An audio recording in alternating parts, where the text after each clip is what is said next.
श्री शिवाय नमस्तुभ्यं। दर्शकों, विमला दुबे भक्ति चैनल में आप सभी का फिर से स्वागत है, अभिनंदन है। तो गुरु भगवान जी बताते हैं पीपल, बड़ और बेलपत्री के पेड़ लगाने से मरे हुए व्यक्तियों को मोक्ष मिल जाती है। तो ये 3 वृक्ष अगर आप लगाते हैं तो आपके अगर जो परिवार में अगर कोई भी व्यक्ति अकाल मृत्यु हुई हो या किसी प्रकार का मृत्यु हुआ हो, तो ये तीनों पेड़ अगर आप कहीं ले जाकर लगाएंगे तो उनको मोक्ष मिलती है। तीनों पौधा आप लोग ज़रूर लगाएं। और आगे गुरु भगवान जी हमें बताते हैं कि इस वृक्ष को लगाने से और कौन कौन सा लाभ मिलता है। तो आप लोग ध्यान से सुनिएगा। और मैं फिर से रोज़ की तरह कहती हूँ कि आप लोग वीडियो को स्किप बिल्कुल ना करें। आप लोग इस वीडियो पर तो आप लोग ध्यान से सुनिए। और जो भी न्यू है हमारे चैनल को सब्सक्राइब करें, लाइक कमेंट ज़रूर कर दें। बेल आइकन दबाना आप लोग बिल्कुल भी ना भूलें। तो आगे सुनिए गुरु भगवान हमें क्या बता रहे हैं। आप लोग फिर से मैं कहती हूँ ध्यान से सुनिएगा ताकि आप वीडियो पूरा समझ पाएँ। तो आगे सुनिए गुरु भगवान की आवाज़। पीपल, बड़ और बेलपत्री। कभी मौका लगे तो स्कंद पुराण को और गरुड़ पुराण में स्मरण करिएगा। 3 वृक्षों को पितरों के भाव से पूजा जाता है, पीपल को, बड़ को और बेलपत्री को। किस तरह के व्यक्ति के मरने के बाद कौन सा वृक्ष लगाना चाहिए उसका भी प्रमाण शास्त्रों में है, उसका भी प्रमाण। फिर लोग कहेंगे गुरुजी पेड़ों की महिमा बताने बैठ गए, फिर वृक्षों की महिमा बताने बैठ। अरे ये वृक्ष ना हो तो जीवन ना हो। कई लोगों को बड़ा ऑब्जेक्शन है कि आप पेड़ पत्तियों के बारे में क्यों बताते रहते हो, आप वृक्षों के बारे में क्यों बताते रहते हो। अरे मेरा शंकर बड़ के पेड़ के नीचे बैठा रहता है। सुखदेव जी महाराज ने राजा परीक्षित को कथा सुनाई तो बड़ के पेड़ के नीचे सुनाई। तुलसी बाबा रामचरितमानस की रचना करते हैं तो बड़ के पेड़ के नीचे बैठकर कर देते हैं।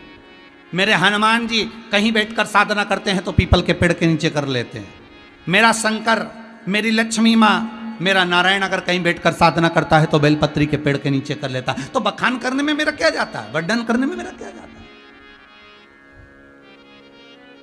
पर कई लोगों को बुरा लगता है कि आप वृक्ष, अरे 3 वृक्ष पितरों के समान है, पीपल, बड़ और बेलपत्री। किसके मरने के बाद कौन सा पेड़ लगाया जाए जिससे उस जीव की मुक्ति हो जाए, यहां तक शास्त्र वर्णन करता है। जो पूर्ण उम्र लेकर गया है, कोई अभिलाषा उसके अंदर रही ना, वो बड़ का पेड़ लगाया जाए। उसके जाने के बाद वट वृक्ष लगाया जाए। उसके जाने के बाद वट वृक्ष लगा दिया जाए किसी ऐसी जगह पर जहां पथिक को छाया मिलती हो। ये पितरों के तुल्य है।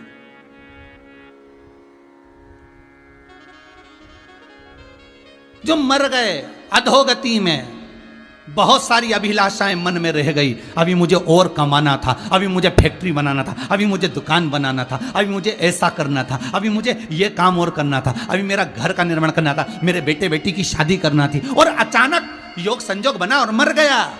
उसको पीपल का पेड़ लगाना चाहिए। उसके जाने के बाद पीपल के वृक्ष का कहीं ना कहीं रोपण करना चाहिए।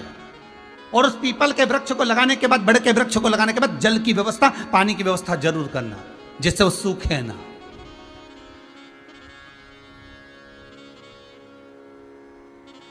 तीसरा, जो अधोगति में मर गया, कुंवारा मर गया, या उसकी गति एक्सीडेंट में, आदिक में, या किसी भी तरह से सुसाइड कर या किसी भी तरह से भूखा प्यासा, यहाँ तक कहा गया भले कुंवारा नहीं मरा और भूखा और प्यासा भी चले गया तो उसके लिए बेलपत्री का पेड़ का निर्माण करना चाहिए, बेलपत्री का पौधा लगाना चाहिए। उस पर पानी की व्यवस्था हो,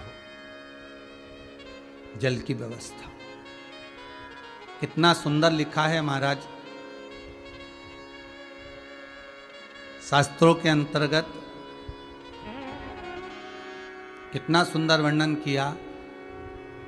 मृत्यु लोक में किसी के मरने के बाद जो वृक्ष लगाया जाता है नाम संकल्प गोत्र से, वो वृक्ष जब तक पृथ्वी पर रहता है, उसकी छाया जब तक दुनिया वालों पर पड़ती रहती है, तब तक वो जीव भगवान विष्णु के पावन चरणारविंद में पड़ा रहता है।